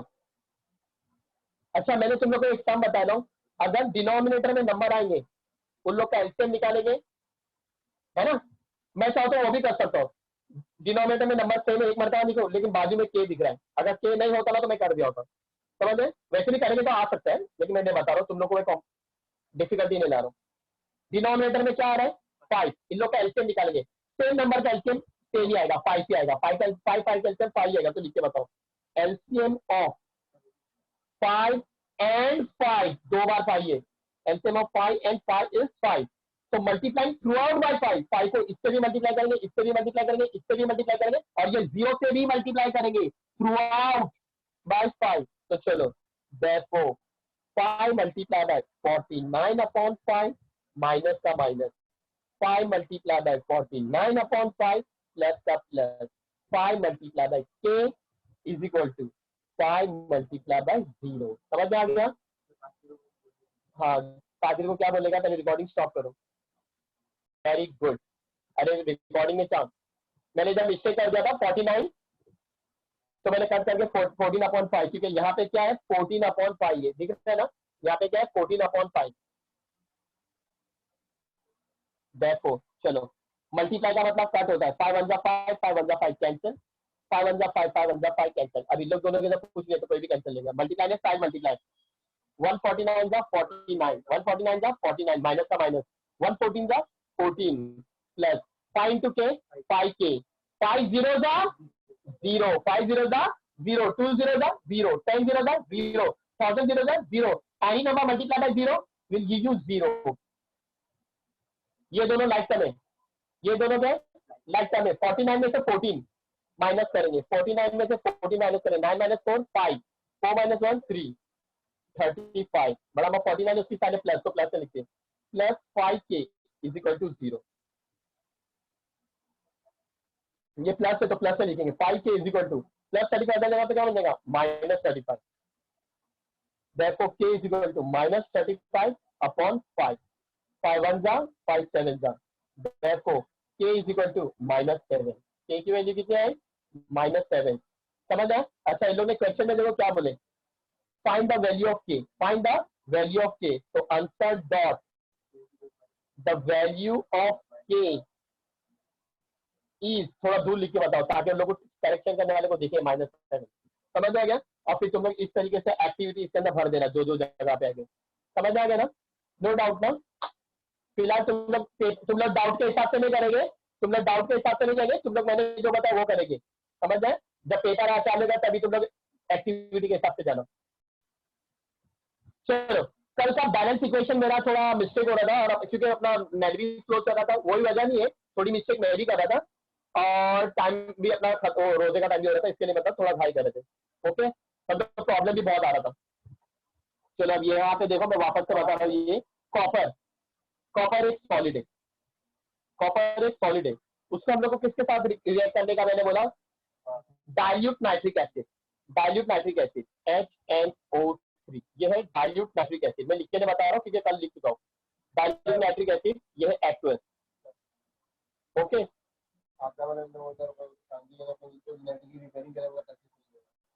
फिर रिएक्ट करेंगे तो क्या मिलेगा, copper nitrate CuNO3 base whole 2, CuNO3 base whole 2, ये भी एक्वस है, ये भी क्या है एक्वस।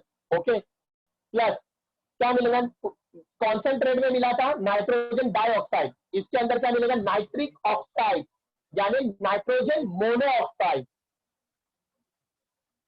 NO एक ऑक्सीजन है ना, इसके लिए नाइट्रिक ऑक्साइड या तो नाइट्रोजन मोनोऑक्साइड, ये एक गैस है, plus water H2O liquid. Okay, मैं वापस से बता रहा हूँ, देखो ये क्वेश्चन है, समझो। अब मैं इसको बैलेंस बंद करने, कॉपर को डाइल्यूट नाइट्रिक एसिड के साथ रिएक्ट करेंगे, सलमान में रेड पेन वगैरह नहीं लाएगा, pencil and red pen, fit for nothing, copper nitrate plus nitrogen dioxide या नाइट्रिक ऑक्साइड या नाइट्रोजन मोनोऑक्साइड प्लस वाटर। ठीक है, ठीक है, अभी बैलेंस करेंगे, कॉपर इधर 1 है, कॉपर इधर 1 है, बैलेंस, कॉपर इधर 1 है, कॉपर इधर 1 है, बैलेंस, H इधर 1 है, और इधर किधर H दिख रहा है, नहीं, इधर कितनी बार H दिख रहा है, इधर एक, इधर H है, इधर H1 है, इधर H2 है, क्या बैलेंस है, नहीं है ना, यहाँ 1 है, यहाँ पे 2 है, what shell I do, multiply by 2, दिख रहा, मैंने 2 लिख के बताया ब्लैक में,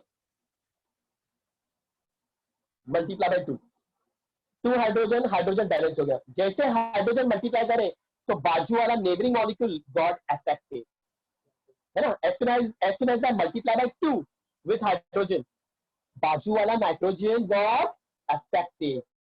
अब नाइट्रोजन इधर बन गया 2 नाइट्रोजन, नाइट्रोजन कितना बन गया 2, मैं इधर लिख के बता रहा हूँ, नाइट्रोजन इधर बन गया 2, यहाँ पे अच्छी जगह पे एक ही जगह नाइट्रोजन है, लेकिन यहाँ पे एरो के बाद बहुत जगह नाइट्रोजन है, इधर कुछ वाले 1 1 2 2 2 नाइट्रोजन प्लस इधर भी नाइट्रोजन है, या नाइट्रोजन के पास कितना है 1, 2 प्लस 1 3, यहाँ पे इवन है, यहाँ पे ऑड है, तो जब भी ऑड आएगा तो मल्टीप्लाई बाय 2, तो यहाँ पे भी 2 जगह नाइट्रोजन है, अब दोनों जगह तो मल्टीप्लाई नहीं कर सकते, दोनों में से कोई भी एक जगह मल्टीप्लाई कर सकते, है ना, दोनों में से कोई भी एक जगह मल्टीप्लाई करेंगे, ये 2 1 जा 2, ये 2 इवन है और ये 1 ऑड है, तो इधर मल्टीप्लाई,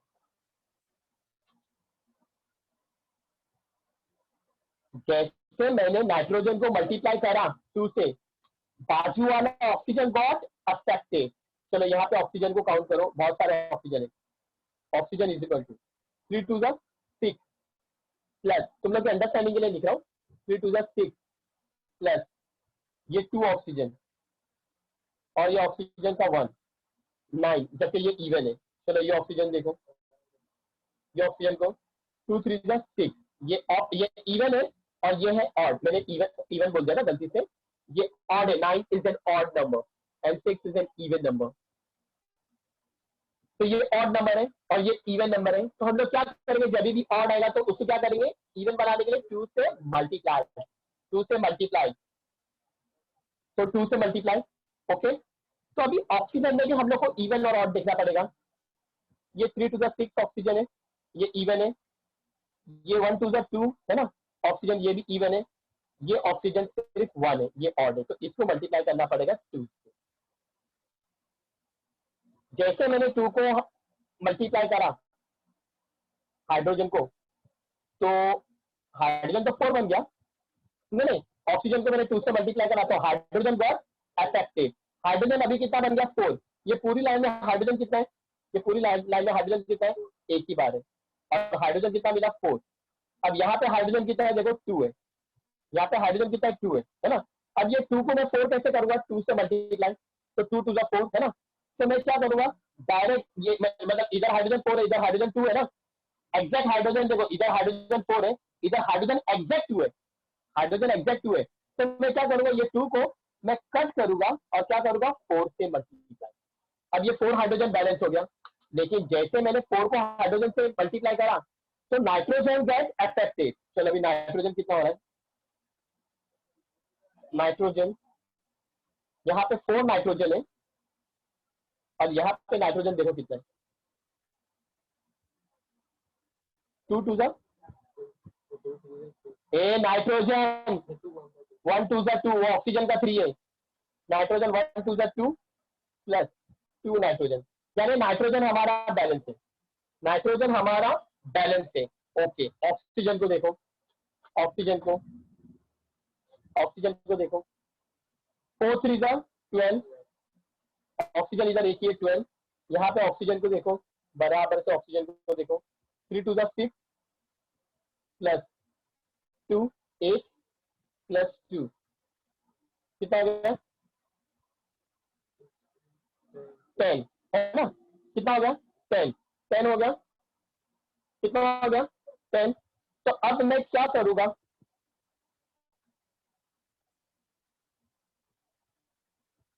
ऑक्सीजन म्यूट करो, वो रिकॉर्डिंग स्टॉप करो। चलो यहाँ पे ऑक्सीजन 12 है और यहाँ पे ऑक्सीजन कितना है 10 है, यहाँ पे ऑक्सीजन कितना है 10, देखो यहाँ पे ऑक्सीजन कितना है 6 है, 6 मेरे को क्या करने का है 10 को 12 बनाने का है। तो ये ऑक्सीजन है ना इतना करीब में नहीं है, यहाँ पे Cu है N है, तो मैं यहाँ पे 2 नहीं लिख सकता हूँ, ठीक है 10 है ना, 12 होने के लिए मेरे को कितना चाहिए 2। मैं चाहूँ तो इधर भी लिख सकता हूँ, लेकिन मैं इधर नहीं लिख रहा हूँ, मैं क्या कर रहा हूँ इधर लिख रहा हूँ। ये जो ऑक्सीजन इसके पास कम नंबर है, ये ऑक्सीजन के पास 6 है, ये ऑक्सीजन के पास 2 है और ये ऑक्सीजन के पास भी 2 है ना 2 है, लेकिन इन दोनों में मैं किसके पास लिख रहा हूँ, इसके पास लिख रहा हूँ। मैं क्या कर रहा हूँ, ये 12 है, ये देखो इधर लिख लो, ये 12 है और ये 10 है ना, 10 में मैं अगर 2 प्लस करूंगा तो 12 हो जाएगा। तो मैं क्या करूंगा, ये 2 में मैं और 2 प्लस करा, तो ये 2 में मैं और 2 प्लस करूंगा तो ये 2 क्या बन जाएगा 4, और हाइड्रोजन क्या हो जाएगा 12, लेकिन हाइड्रोजन गॉट अफेक्टेड। अभी हाइड्रोजन कितना हो गया 8, यहाँ पे हाइड्रोजन कितना है 4, यहाँ पे हाइड्रोजन कितना है 4, तो मैं क्या करूंगा किससे मल्टीप्लाई, ये यहाँ पे हाइड्रोजन 4 है और यहाँ पे हाइड्रोजन 8 है, तो मैं ये 4 को कट करूंगा, यहाँ पे क्या लिखूंगा 8, क्या लिखूंगा 8 लिखा, हाइड्रोजन गॉट बैलेंस, हाइड्रोजन 8 हो गया, लेकिन अब देखो सब कुछ सब बैलेंस है क्या, नाइट्रोजन गॉट अफेक्टेड, नाइट्रोजन इधर 8 हो गया, नाइट्रोजन 8 हो गया। अब यहाँ पे नाइट्रोजन कितना है, नाइट्रोजन 1 to the 2 है ना, 2 plus 2 4, यहाँ पे 8 नाइट्रोजन है और यहाँ पे 4 है, क्या बैलेंस है नहीं। तो मैं क्या करूंगा मालूम, क्या करूंगा कि ये 8 नाइट्रोजन हो जाए, क्या करूंगा तो 8 नाइट्रोजन हो जाए, तो मैं क्या करूंगा मालूम, यहाँ पे मैं दिमाग लगाऊंगा, मैं यहाँ पे 3 से मल्टीप्लाई करूंगा, क्या करूंगा 3 से मल्टीप्लाई, देखो अभी नाइट्रोजन बैलेंस होता है, नाइट्रोजन 1 to the 2 2 3 6, नाइट्रोजन हो गया 6 प्लस ये नाइट्रोजन 2, 6 plus 2 8 हो गया ना बैलेंस। लेकिन कॉपर गॉट अफेक्टेड, कॉपर इधर 3 है, इधर कॉपर कितना है 1 3। अब जाके ये इक्वेशन बैलेंस हुई, तो अपन इन लोगों को सही लिख के बताएंगे। 3Cu plus 8HNO3 gives 3CuNO base NO3 base whole 2 plus 2NO plus 4H2O। किसको भी ये इक्वेशन समझ में नहीं आई है, मैं वापस से कर रहा हूँ, देखो तो एकदम टेढ़ा रख रहा हूँ। चलो देखो इधर सब जान, चल राइट पेन लेकर आओ, right pen left pen green pen. Cu recording चालू है ना, Cu plus HNO3 dilute nitric acid, तो मिलेगा copper nitrate CuNO3 base whole 2 plus nitric oxide या तो नाइट्रोजन मोनोऑक्साइड, क्योंकि एक ऑक्सीजन है ये, प्लस वाटर। ओके चलो अभी देखो एकदम आराम से, कॉपर 1 बैलेंस, हाइड्रोजन 1 हाइड्रोजन 2, और किधर हाइड्रोजन इधर दो नहीं, इधर हाइड्रोजन 2 इधर 1 है, what shell I do, multiply by 2। तो नाइट्रोजन गॉट अफेक्टेड, इधर नाइट्रोजन 2 है, इधर नाइट्रोजन कितना है, इधर नाइट्रोजन 2 है, इधर नाइट्रोजन कितना है 2 और 1 3, इधर 2 इधर 3 नाइट्रोजन है, यानी यहाँ पे ऑड को क्या कर उससे मल्टीप्लाई, तो किधर मल्टीप्लाई करोगे, ये इवन है और ये 1 नाइट्रोजन है, ये ऑड है, तो इधर मल्टीप्लाई करा 2 नाइट्रोजन। ओके चलो जैसे नाइट्रोजन को मल्टीप्लाई करता तो ऑक्सीजन गॉट अफेक्टेड, यहाँ पे ऑक्सीजन कितना है 3 2 6, ऑक्सीजन 6 प्लस ये 2 ऑक्सीजन और ये 1 ऑक्सीजन 9, ये ऑड है ना।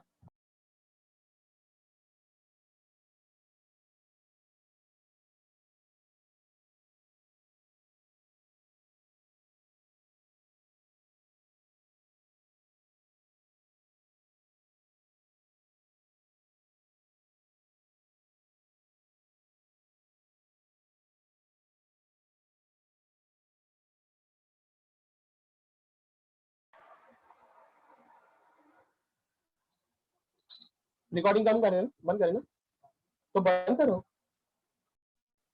पेज नंबर 32 पे अपन ने ये सब पूरा पढ़ा दिया, मैंने ये पूरी बैलेंस इक्वेशन देखो, aqueous solution of copper sulphate plus zinc dust give aqueous solution of zinc sulphate plus copper. हाँ शाम को चालू करो। सज्जन साइंस के टेक्स्ट बुक पेज नंबर 32 खोलो, मैंने कल के लेक्चर में तुम लोग को ये बताया लो, aqueous solution of copper sulphate plus zinc dust gives aqueous solution of zinc sulphate plus copper, समझ है। फिर मैंने ये इक्वेशन को कैसे रिप्रेजेंट करते हैं, इक्वेशन फॉर्म में ये भी बता दिया हम लोग को, बैलेंस क्या होता है नहीं होता है, और ये ऑलरेडी बैलेंस इक्वेशन थी, सेल्फ बैलेंस इक्वेशन थी। फिर मैंने तुम लोग को वो भी बताया था, बैलेंस करने के मेथड बताया था।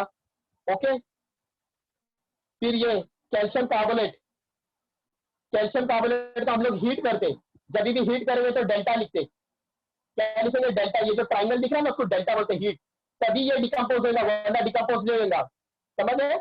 डेल्टा को ये कैल्शियम कार्बोनेट है ना, कभी कैल्शियम कार्बोनेट रिएक्ट करेगा जब तुम उसको रिएक्ट करेंगे। और ये मैंने कैल्शियम कार्बोनेट का पाउडर लिया था, याद है क्विकलाइन है ना, कैल्शियम कार्बोनेट का मैंने पाउडर लिया था, तो कैल्शियम ऑक्साइड मिला था और कार्बन डाइऑक्साइड गैस, सबने पहली रिएक्शन कराया था मैंने, याद है ना। और कार्बन डाइऑक्साइड गैस निकली है, तो एरो ऊपर करके बताओ, गैस है ना इवॉल्व हो रही है, गैस है ना इवॉल्व हो रही, तो एरो ऊपर, समझ में आ गया। फिर मैंने कॉपर सल्फेट का जिंक, ये तो हो गई, समझ है ना, ये भी हो गया। चलो अब यानी देखो, फिर मैंने ये दो भी रिएक्शन करा है, page number 33, look here page number 33 पे, पेज नंबर 33 पे मैंने ये दो रिएक्शन कल कराया, एक कॉन्सेंट्रेटेड नाइट्रिक एसिड जिसके अंदर मिला था नाइट्रोजन डाइऑक्साइड है ना, और एक डाइल्यूट नाइट्रिक एसिड जिसके अंदर क्या मिला था नाइट्रिक ऑक्साइड या नाइट्रोजन मोनोऑक्साइड, याद मालूम है ना, वो भी मिला है, कॉपर नाइट्रेट भी मिला है, वाटर भी मिला है, याद है ना। ये दोनों इक्वेशन मैंने बोला था जो टफ है, टफ नहीं, समझ में आएगी तो एकदम इजी है, खाली दिमाग लगाने का है। ओके समझ में आ गया। चलो एक और एक है, सबको मालूम है वेजिटेबल ऑयल, मैंने ये भी बताया ना, वेजिटेबल ऑयल तुम लोगों ने बताया ना, मैं बिलाल को बोल रहा था, वेजिटेबल ऑयल लास्ट ईयर वाला, वेजिटेबल ऑयल देखे ना, तेल क्या है लिक्विड है, तेल क्या है लिक्विड है, मालूम है ना, वेजिटेबल ऑयल लिक्विड है, प्लस अपन लोग उसको रखते हैं, है ना, तो वो हाइड्रोजन के साथ रिएक्ट करता है, गैस के साथ क्या करता है, हाइड्रोजन के साथ रिएक्ट करता है, समझ में। और उसके लिए टेम्परेचर, कैटेलिस्ट याद रखो, हाँ, तो और उसके लिए वो है ना 60 डिग्री सेंटीग्रेड, ये याद रखो 60 डिग्री सेंटीग्रेड पे रिएक्ट करता है। और है ना निकल होना जरूरी है, निकल एक्ट एज अ कैटेलिस्ट, निकल एक्ट एज अ कैटेलिस्ट। मैं तुम लोग कैटेलिस्ट की मीनिंग बताऊंगा, कैटेलिस्ट किसको बोलते हैं। ये ऐसा हाइड्रोजन ना हाइड्रोजन हो, लेकिन अगर निकल नहीं होगा ना तो ये रिएक्शन नहीं होगी। लेकिन निकल का कुछ काम भी नहीं है, लेकिन निकल का होना जरूरी है, निकल का पार्टिसिपेंट होना जरूरी है, लेकिन निकल उसके साथ कुछ मतलब नहीं रखता है। लेकिन अगर निकल नहीं हो, अगर निकल नहीं होगा ना तो ये रिएक्शन नहीं होगा। इसलिए निकल को क्या बोलते हैं, nickel act as a catalyst. Catalyst का मतलब समझ में आ गया। कैटेलिस्ट का मतलब क्या होता है, कोई भी सब्सटेंस पार्टिसिपेंट होगा, मतलब उसका प्रेजेंट होना जरूरी है, लेकिन उसका कुछ काम नहीं है उसके अंदर, लेकिन उसका प्रेजेंट होना जरूरी है। अगर वो नहीं होगा ना तो रिएक्शन होगा नहीं, लेकिन वो उसके साथ कुछ काम भी नहीं करेगा, लेकिन उसका प्रेजेंट होना जरूरी है, समझ है। तो वेजिटेबल ऑयल, यानी वेजिटेबल ऑयल को मैं वनस्पति घी बना रहा हूँ, क्या बना रहा हूँ मैं, वनस्पति घी, तेल से मैं घी बना रहा हूँ। तो मैंने हाइड्रोजन के साथ रिएक्ट कर रहा हूँ, कितना डिग्री टेम्परेचर चाहिए, 60 डिग्री सेल्सियस, लेकिन किसका प्रेजेंट होना जरूरी है, निकल, निकल एक्ट एज अ कैटलिस्ट। तो मेरे को क्या बनेगा, वनस्पति घी, वनस्पति घी, वनस्पति घी जो कि सॉलिड है, मतलब घी सॉलिड रहता है। देखेंगे ना तुम लोग ने, एक बार वापस से बता रहा हूं, देखो वेजिटेबल ऑयल, वेजिटेबल ऑयल, मैं वेजिटेबल ऑयल से देखो घी कैसे बन रहा है। वेजिटेबल ऑयल जो कि एक लिक्विड है, जो कि एक लिक्विड है, उसको घी बनाना है तो तुम्हारे को क्या चाहिए, हाइड्रोजन, क्या चाहिए, हाइड्रोजन। हाइड्रोजन कौन है, गैस, कौन है, गैस। लास्ट तुम इसको कितने डिग्री पे भी रखो, 60 डिग्री सेल्सियस टेम्परेचर पे रखो, ये रिएक्ट नहीं करेगा जब तक कि तुम लोग क्या नहीं डालेंगे, निकल, क्योंकि निकल एक्ट एज अ कैटलिस्ट, निकल एक्ट एज अ कैटलिस्ट। और जैसे निकल पार्टिसिपेंट हुआ, लेकिन निकल का कुछ काम नहीं है, वेजिटेबल ऑयल हाइड्रोजन के साथ रिएक्ट करके इन द प्रेजेंस ऑफ निकल क्या बन जाएगा, वनस्पति घी।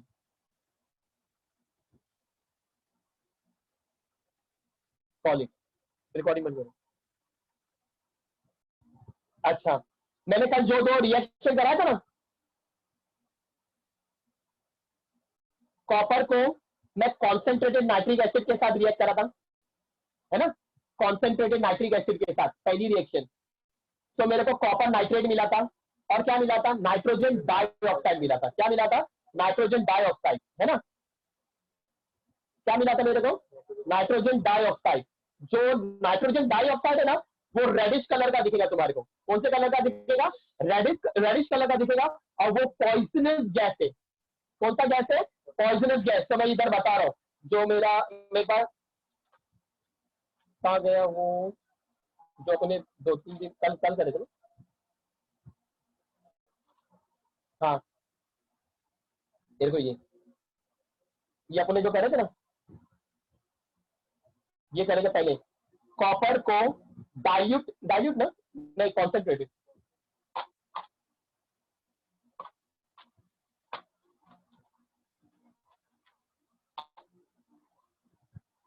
इधर इधर, कॉपर को मैंने कॉन्सेंट्रेटेड नाइट्रिक नाइट्रिक एसिड के साथ रिएक्ट करा था, तो कॉपर नाइट्रेट मिला था, नाइट्रोजन डाइऑक्साइड गैस मिला था, और कॉपर नाइट्रेट मिला था।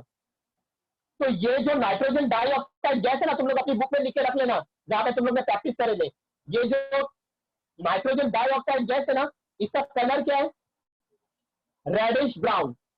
कौन सा कलर है, नाइट्रोजन डाइऑक्साइड गैस का कलर क्या मिला, reddish brown, reddish brown colour, समझ है। और ये पॉइजनस गैस है, कौन सी गैस है, पॉइजनस गैस है, पॉइजनस गैस है, याद रहेगा ना, पॉइजनस गैस है। नाइट्रोजन डाइऑक्साइड क्या है, पॉइजनस गैस है, क्या है, पॉइजनस गैस। और आज जो हम लोग ने करे,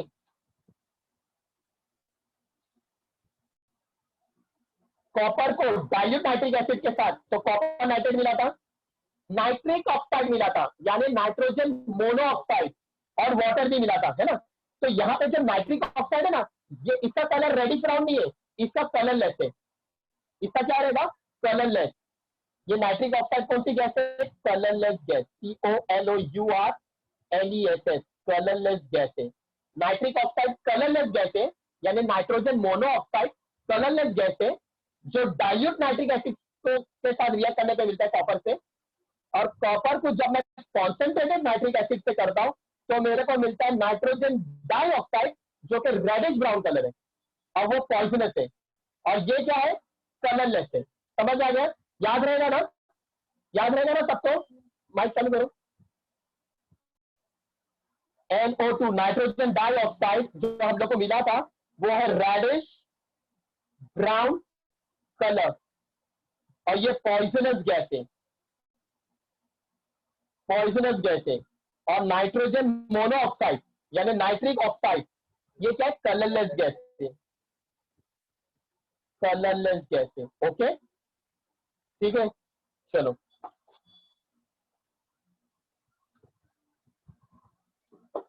चलो अभी टेक्स्ट पेज नंबर 33 पे ये वाली एक्टिविटी देखो। टेक्स्ट पेज नंबर 33 पे ये वाली एक्टिविटी दिख रहा है? apparatus, टेस्ट ट्यूब लेंगे, कॉनिकल फ्लास्क लेंगे, बैलेंस लेंगे। बैलेंस मालूम ना? तराजू नहीं, एक वो आता है डिजिटल बैलेंस आता है, लेबोरेटरी में तुम लोग को बता देंगे। डिजिटल वो आता है, नहीं जो समझ में आ रहा तो देखो इधर दिख रहा है, ऐसा रहता है। और ये कॉनिकल फ्लास्क है, समझ है? तो क्या क्या लेंगे? Test tube, conical flask, balance. Chemical कौन सा लेंगे? Sodium chloride and silver nitrate. Chemical कौन सा लेंगे? Sodium chloride and silver nitrate. Chemical कौन सा लेंगे? Sodium chloride and silver nitrate. समझे ना? Sodium chloride and silver nitrate. Sodium के बारे में देख लो ना, sodium chloride and silver nitrate. तो चलो सबसे पहले मैं प्रोसीजर लिखा हुआ है, मैं बोल बोल के तुम लोग को बताते जा रहा हूँ। Take a sodium chloride solution in a conical flask. Look here,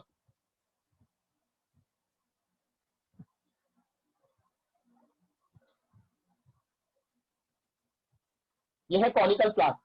okay, ये है कॉनिकल फ्लास्क। ये कॉनिकल फ्लास्क के अंदर मैं क्या ले रहा हूँ? Sodium chloride solution. दिख रहा है? तब मेरे बोली पे ध्यान दो। हाँ?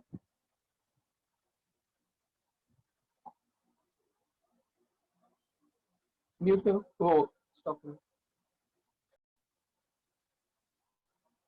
Take sodium chloride solution in a conical flask and silver nitrate solution in a test tube. ये देखो, ये टेस्ट ट्यूब है, ये टेस्ट ट्यूब है। इसके अंदर ले लो सिल्वर नाइट्रेट सोल्यूशन, इसके अंदर ले लो सिल्वर नाइट्रेट सोल्यूशन। ये टेस्ट ट्यूब में लिया मैंने silver nitrate solution. Silver nitrate, silver nitrate किसको बोलते हैं? AgNO3, AgNO3 silver nitrate solution. Recording बंद करो, देखो बराबर से अच्छे से बच्चे लोग। मैंने क्या दिया? कॉनिकल फ्लास्क, कॉनिकल फ्लास्क के अंदर मैंने क्या डाल दिया? Sodium chloride solution. और ये टेस्ट ट्यूब के अंदर मैंने क्या डाला? Silver nitrate solution. इसके अंदर मैंने क्या डाला? Sodium chloride solution, NaCl, sodium chloride solution. और जब भी सोल्यूशन है ना तो उन लोग के अंदर एक्वेस लिखेंगे। क्या लिखेंगे? एक्वेस। क्या लिखेंगे? एक्वेस। ओके, फिर मैं क्या कर रहा हूँ?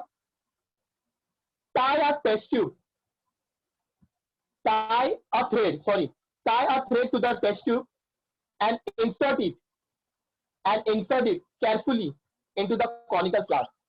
अब मैं क्या करूंगा? इसको ना धागे से बांधूंगा, इसको धागे से मैं बांधूंगा और इसके अंदर डाल दूंगा। समझ आ गया? धागे से बांध के मैंने टेस्ट ट्यूब इसके अंदर डाला, तो टेस्ट ट्यूब अभी इसके अंदर आ गया। और ये टेस्ट ट्यूब के अंदर कौन सा सोल्यूशन है? सिल्वर नाइट्रेट सोल्यूशन है। सिल्वर नाइट्रेट सोल्यूशन है, फ्लास्क के अंदर है NaCl, और मैंने इसको धागे से बांध के रखा। समझ आया? ओके, चलो कॉनिकल फ्लास्क में डाल दिया। Make the conical flask air tight by fitting a rubber कॉक। अब इसके ऊपर मैं डाल दिया रबर कॉक। क्या डाल दिया? Rubber Kock. रबर कॉक मालूम ना? कॉक, कॉक से मैंने इसको ढक दिया, रबर कॉक से मैंने ढक दिया। Okay, make the conical flask air tight by fitting a rubber कॉक मैंने कर दिया।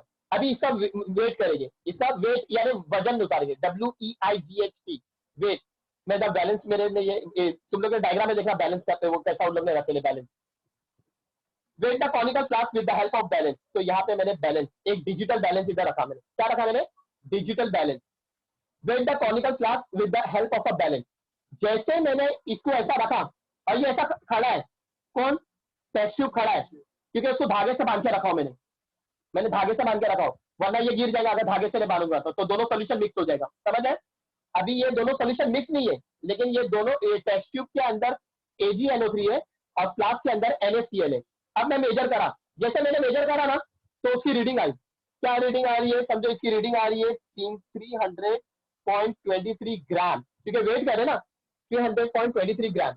ओके चलो मैंने नोट कर दिया। जब मैंने टेस्ट ट्यूब इसके अंदर डाला, दो ये एक सोल्यूशन है, NaCl एक सोल्यूशन है, और टेस्ट ट्यूब के अंदर कौन सा सोल्यूशन है, सिल्वर नाइट्रेट। जब ये टेस्ट ट्यूब के मैंने इसके अंदर डाला, लेकिन मैंने मिक्स नहीं करा, खाली डाल दिया और मैंने वेट करा, तो क्या नोट करा आया 323 ग्राम। मैंने बैलेंस से वेट करा तो कितना इन लोग का वेट आ रहा है 300.23 ग्राम। ओके अब मैं क्या कर रहा हूं मालूम, now tilt the conical flask. देखो तो मेरी टेक्स्ट में डायग्राम बता रहे, टिल्ट टिल्ट यानी ऐसा करो, टेढ़ा करो, है ना, ऐसा झुकाओ। Now tilt the conical flask and mix the solution present in the test tube. जब तुम इसको टिल्ट करेंगे तो जो इसके अंदर का टेस्ट ट्यूब में का सोल्यूशन है जो AgNO3 है वो इसके साथ क्या हो जाएगा, मिक्स हो जाएगा। अब मिक्स हो जाएगा तो इन लोग दोनों केमिकल सब्सटेंस है ना, इन लोग में क्या आएगा, रिएक्शन होगा, रिएक्शन होगा ना। तो चलो मैं टिल्ट कर रहा हूं,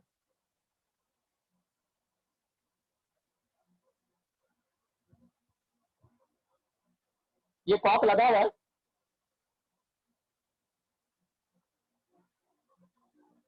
ये जो सोल्यूशन है NaCl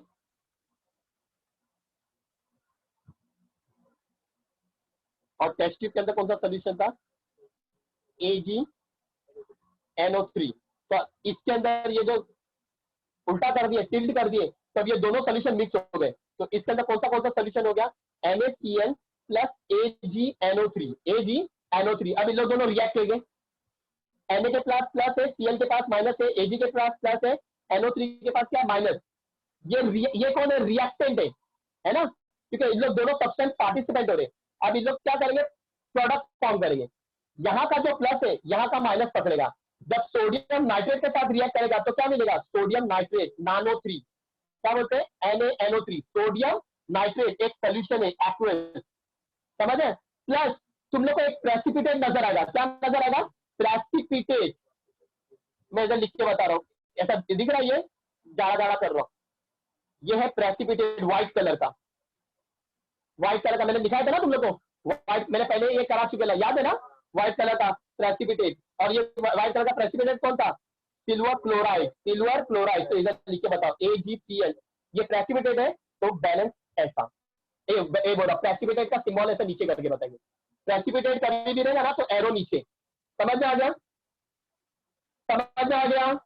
बैलेंस करने पे ये मिला, क्या हुआ, सिल्वर नाइट्रेट को जब मैं सोडियम क्लोराइड के साथ रिएक्ट करा तो क्या मिला, सोडियम नाइट्रेट मिला, एक सोल्यूशन है एक्वस, और क्या मिला, व्हाइट कलर का प्रेसिपिटेट। कौन था, प्रेसिपिटेट किस होते हैं, इनसॉल्युबल सॉलिड, जो कि सिल्वर क्लोराइड है, जो अपना कलर बता रहे हैं, एक सॉलिड है ना। अब चलो मैंने टिल्ट करा तो ये हुआ, वी सी, मेरे को क्या दिखा, इन लोग को लिख के बता रहा हूँ, तुम लोग को लिख के बता रहा हूँ, दिखा है क्या, तो can you please pay attention here, you go ना, बाय, टाइम लगेगा हम लोगों को। We see, don't enjoy over here, we see white precipitate, we see white precipitate is formed, we see white precipitate form, full stop। वो white precipitate कौन है, it is of silver chloride, it is of silver chloride, and the solution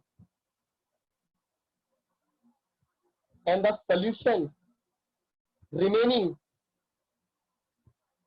in the flask is sodium nitrate solution, correct ना। ये जो solution कौन सा बन गया, सोडियम नाइट्रेट सोल्यूशन, ये दोनों मिलकर सोल्यूशन का बन गया, सोडियम नाइट्रेट सोल्यूशन।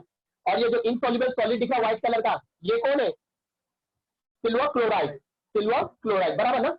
ओके चलो अब मैं वापस से ये जो मिक्स होने के बाद मैं इन लोग को बैलेंस करूंगा।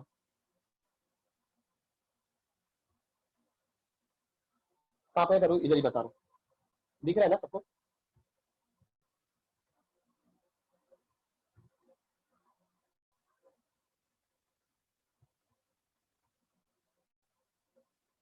अब मैं क्या कर रहा हूं, बैलेंस कर रहा हूं।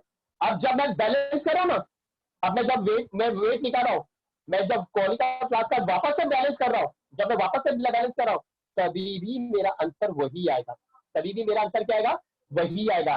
यानी इससे तुम लोग क्या क्या कंक्लूजन पे पहुंचे, जो रिएक्टेंट का वेट रहेगा वही प्रोडक्ट का वेट रहेगा, जो रिएक्टेंट का वेट रहेगा वही प्रोडक्ट का वेट रहेगा। याद रहेगा ना, समझ में याद रहेगा ना? ऑलवेज रिमेंबर, मैं लिख रहा हूं, देखो तुम लोगों ने लिख के बता रहा हूं, ऑलवेज रिमेंबर, नोट तुम लोग लिख लेना, मैं भी बाद में लिखना, मैं जब भेजूंगा स्नैप, लेकिन स्कूल में टीचर को या बच्चे लोग को मत बताना। ऑलवेज रिमेंबर लिख रहा हूं मैं, पेपर में तुम लोग ऐसा मत लिखना, ऑलवेज रिमेंबर, नोट करो, always remember in any reaction, कोई भी रिएक्शन हो, कोई भी रिएक्शन हो, द टोटल मास, मास यानी वजन, the total mass of each of the element in the reactant,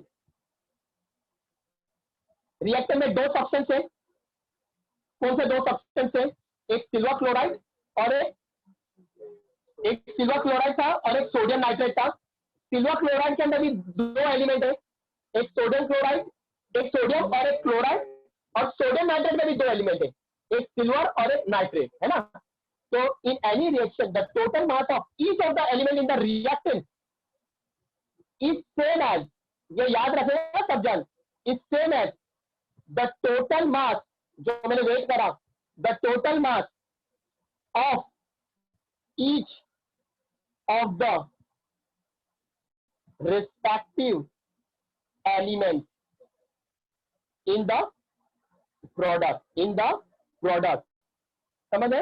and ये किसके अकॉर्डिंग हुआ है, लॉ ऑफ कंजर्वेशन ऑफ मास, याद रखना, दिस इज अकॉर्डेंस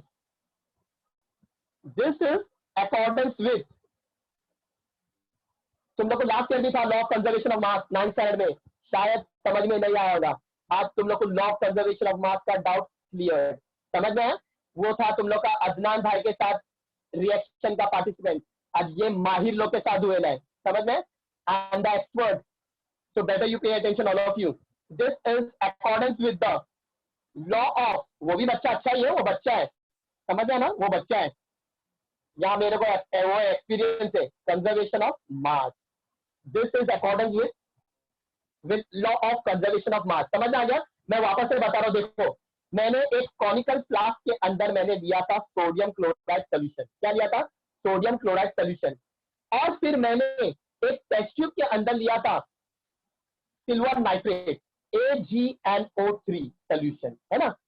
पहले मैंने क्या करा, ये दोनों को मैंने एक फ्लास्क में डाल दिया, इसको मैंने टेस्ट ट्यूब लिया, टेस्ट ट्यूब को धागे से बांध के रबर सॉफ्ट से ढक के डाला और वजन करा, और जब मैं वजन करा तो इन लोग का मेजरमेंट कितना है, फॉर एग्जांपल 323 ग्राम, क्या एग्जांपल है, मैं एक्सपेरिमेंट से बोल रहा हूं, 323 ग्राम, यानी सोडियम एक एलिमेंट है, क्लोरीन एक एलिमेंट है, सिल्वर एक एलिमेंट है, नाइट्रोजन एक एलिमेंट है, ऑक्सीजन एक एलिमेंट है, इन लोग सबका टोटल मास जब मैंने बैलेंस करा तो कितना है, 323 ग्राम, और जब मैंने इन लोग को रिएक्ट करा तो मेरे को व्हाइट प्रेसिपिटेट दिखा, वो व्हाइट प्रेसिपिटेट किसका था, जब मैंने मिक्स करा ना, पहले मैंने मिक्स नहीं करा था, पहले मैंने ऐसे खड़ा रखा था कॉनिकल फ्लास्क के अंदर, जब मैंने टिल्ट करा तो दोनों रिएक्शन मिक्स हो गए, और जब उन लोग में रिएक्शन मिक्स हुए तो उन लोग में प्रोडक्ट बना, एक वो दिखा व्हाइट कलर का सॉलिड दिखा इनसॉल्युबल,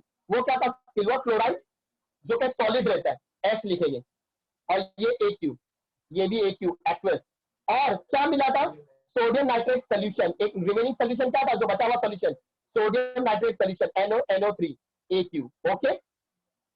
इसके अंदर भी एलिमेंट है, silver, chlorine, sodium, nitrogen, oxygen, जब इन लोग का भी मैंने इन लोग के भी मैंने टोटल मास निकाला, इन लोग का भी टोटल मास निकाला, इन लोग का टोटल मास निकाला रिएक्टेंट का, तो कितना मिला 323 ग्राम।